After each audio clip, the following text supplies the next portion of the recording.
દાહોદમાં બેરોજગાર યુવાનોનો ધસમસતો ધસારા સાથેનો એક વિડીયો હાલ સોશિયલ મીડિયામાં ખૂબ ઝડપથી વાયરલ થઈ રહ્યો છે। રેલવેના મોટિવ કારખાનાની બહાર હજારોની તાદાદમાં યુવક અને યુવતીઓ એકઠા થઈ ગયા હતા।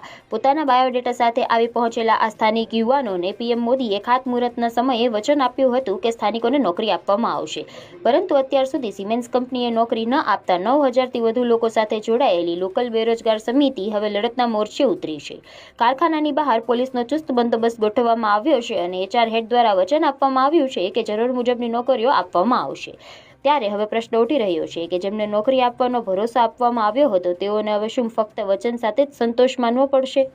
અમે રિઝ્યુમ જમા કરવા માટે એક વિડીયો વાયરલ થયો છે, તેમાં અમે ડોક્યુમેન્ટ જમા કરવા હતા। આગળ બી આપી ગયા હતા તો કોઈ મેસેજ આવશે એવું કીધું, પણ કોઈ મેસેજ આવ્યો નહીં, તો ફરી આવ્યા હતા તો ફરી આપી શકે।